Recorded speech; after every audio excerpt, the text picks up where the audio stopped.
Bonjour à toutes et à tous. On est à la fin de notre série sur comment poser ses intentions à la nouvelle lune. On a fait le tour. Aujourd'hui, nouvelle lune en Balance.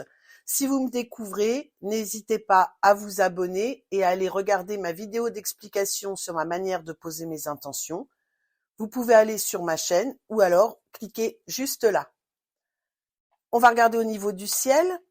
À la nouvelle lune, la lune et le soleil sont alignés. De la Terre, on ne voit que la face non éclairée de la lune. Bref, on ne voit rien. Je vous l'ai dit 12 fois, mais regardez le ciel, on ne voit rien. Bon, on va sentir quand même ces énergies de la Balance qui vont être multipliées pendant quelques heures. La nouvelle lune, première phase de la lune croissante, on pose nos intentions, on initie les changements, on y va.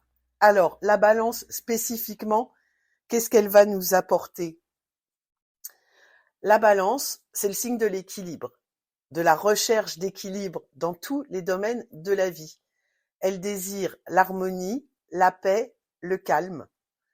La Balance, c'est un signe aussi qui communique, qui échange et qui s'adapte. C'est un signe qui aime apprendre, c'est un élève studieux. Et puis, avec la Balance, on est aussi dans les énergies de Vénus, c'est sa planète maîtresse. On est donc dans la délicatesse, le charme, la beauté. Elle se soucie beaucoup de la qualité de ses relations, que ce soit des relations familiales, amoureuses, amicales, pour maintenir l'harmonie et l'équilibre. C'est vraiment l'objectif de la Balance. Dans le tarot, on lui associe l'arcane majeur de la justice, et oui, l'équilibre, l'équité pour soi et les autres.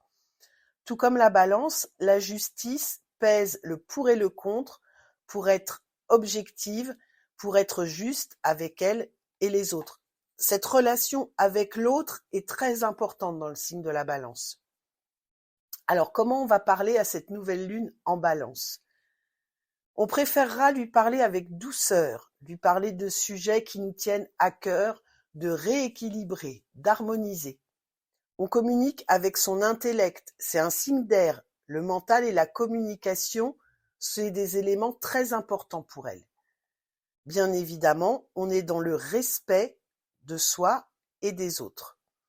Pour rédiger nos intentions, on utilisera des termes comme harmonie, équilibre, justice, communication, partenariat, charme, beauté, douceur, s'appliquer sur un travail, sur des études. Je reviens sur cette idée d'être studieux. On pourra dire « je suis consciencieux dans mon travail », je révise efficacement pour un examen, je me fais de nouveaux amis, la relation avec les autres, je règle des problèmes juridiques, le côté équilibré de la Balance et de la justice, j'équilibre mon mental, mon alimentation, mes relations, j'ai du charme, on n'oublie pas Vénus, on est quand même sur le charme, la beauté, et puis ma vie est harmonieuse. Il y a plein d'autres possibilités, il y a plein d'autres intentions à inventer. Regardez vraiment votre situation, vos désirs profonds et lancez-vous. On va regarder maintenant la relation entre cette nouvelle lune en Balance et puis les autres signes solaires et lunaires. La lune dans le signe de la Balance, elle va être plutôt bénéfique aux Balances, Verseau et Gémeaux, qui sont les autres signes d'air, et puis au Lion et au Sagittaire. Et puis, même chose, si votre signe lunaire est en Balance, Verseau, Gémeaux, Lion et Sagittaire. Les signes solaires ou lunaires pour qui la nouvelle lune en Balance aura un aspect moins bénéfique, un petit peu moins d'impact, ce sont les Béliers parce qu'ils sont juste en face. On aura d'ailleurs 15 jours après cette nouvelle lune en Balance, la pleine lune en Bélier et ça va frictionner un petit peu. Et puis les Capricornes et les Cancers. Bon à vous de passer à l'action. On se retrouve très bientôt pour mon tirage de la nouvelle lune en Balance. On va regarder comment passer à l'action. On va regarder un petit peu dans quelle situation vous vous trouvez. Je suis vraiment impatiente de faire ce tirage pour vous. Moi, je vous fais plein de bisous. Je vous dis donc à bientôt, mais je l'ai déjà dit. Et puis en attendant, amusez-vous.